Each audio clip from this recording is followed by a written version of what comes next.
আজকে নিয়ে চলে এলাম বাড়িতে বেঁচে যাওয়া এক ফালি কুমড়ো, হাফ টমেটো, 3 টুকরো আদা আর 3টে কাঁচা লঙ্কা। আজকের বানাবো কুমড়ো দিয়ে দারুণ স্বাদের একটা রেসিপি। তো নমস্কার বন্ধুরা, কৃষ্ণাস রেসিপিতে সবাইকে স্বাগত। আজকে শেয়ার করছি কুমড়ো দিয়ে বানানো দারুণ স্বাদের কুমড়োর কোপ্তা কারি। অনেকে অনেক রকমভাবে এই রেসিপিটা বানান। আমি কীরকমভাবে এই রেসিপিটা বানাই দেখতে থাকুন পুরো ভিডিওটা। তো দেখা যাক কিভাবে আমি রেসিপিটা বানাই। কুমড়োর খোসা ছাড়িয়ে নেওয়ার পর একটা বোলের মধ্যে নিলাম আর জল দিয়ে ভালো করে কুমড়ো, টমেটো, কাঁচা লঙ্কা আর আদা কুচি ধুয়ে নিলাম। ধুয়ে জল ঝরিয়ে নেওয়ার পর একটা গ্রেটারের সাহায্যে কুমড়োগুলোকে খুব ভালো করে গ্রেট করে নেব।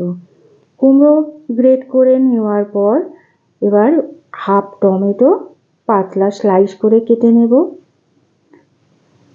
আর নেব ওই 3টে কাঁচা লঙ্কা কুচি কুচি করে কেটে। এই রেসিপিটা সম্পূর্ণ নিরামিষ একটা রেসিপি।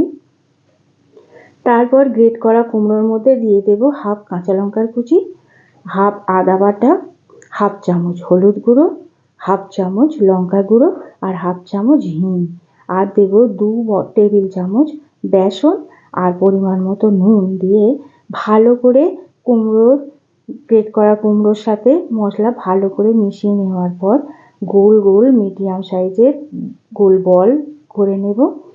এরপর একটা কড়া গ্যাসে বসিয়ে দিলাম আর দিলাম বেশ কিছুটা সাদা তেল গরম হওয়ার জন্য। অন্যদিকে একটা মিক্সিং জারের মধ্যে 1 চামচ তিল, 1 চামচ চারমগজ, টুকরো করা আদা, টমেটো কুচি আর কাঁচা লঙ্কা কুচি দিয়ে মশলার একটা পেস্ট বানিয়ে নেব।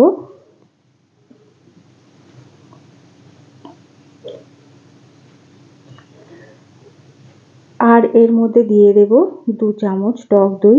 আবারও মিক্সিতে ভালো করে ব্লেন্ড করে নেব, নিয়ে একটা মিহি মশলার পেস্ট বানিয়ে নেব। মশলার পেস্ট বানানো হয়ে গেছে। তেলও এইদিকে গরম হয়ে গেছে। গরম তেলের মধ্যে একটা একটা কোপ্তা ছেড়ে দিলাম আর লো ফ্লেমে কোপ্তাগুলোকে একটু সময় নিয়ে উল্টে পাল্টে ভালো করে ভেজে একটা প্লেটে তেল ঝরিয়ে তুলে রাখলাম। এইরকমভাবে সমস্ত কোপ্তাগুলোকে ভালো করে ভেজে নিয়ে প্লেটের মধ্যে তুলে রাখার পর কড়ার মধ্যে যে বাকি তেলটা রয়েছে ওই তেলটা আমার গ্রেভি বানাতে লাগবে না, তাই বেশ কিছুটা তেল ঢেলে নিয়ে পরিমাণ মতো তেল রেখে ওর মধ্যে একটা তেজপাতা, শুকনো লঙ্কা আর গোটা জিরে আর কালো জিরে ফোড়ন দিলাম। একটু ভাজা ভাজা হয়ে গেলে ওর মধ্যে দিয়ে দিলাম আগে থেকে বানিয়ে রাখা মশলার পেস্ট দেওয়ার পর আরও 2 মিনিট কষে নিলাম মশলা কষানোর পর ওর মধ্যে এবার দিয়ে দেব হাফ চামচ হলুদ গুঁড়ো, হাফ চামচ লঙ্কা গুঁড়ো আর মশলার বাটি ধোয়া জল। এবার মশলাটাকে বেশ ভালো করে কষে নেব। মশলা থেকে কাঁচা গন্ধ যখন আর বেরোবে না ওর মধ্যে দিয়ে দেব পরিমাণ মতো জল। এখানে বেশি জল ব্যবহার করব না, যে যেমন গ্রেভি করবেন সেই মতো জল দেবেন। আমি এখানে বেশি গ্রেভি করব না।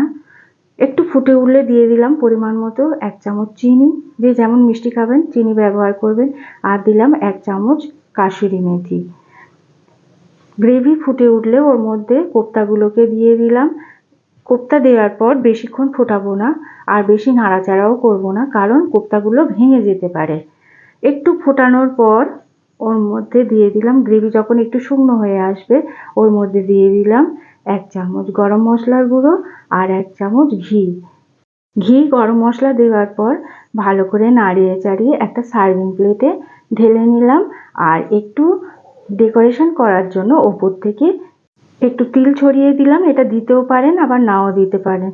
তারপর এই রেসিপিটা ভাত, রুটি, লুচি, পরোটার সাথে পরিবেশন করে নিই।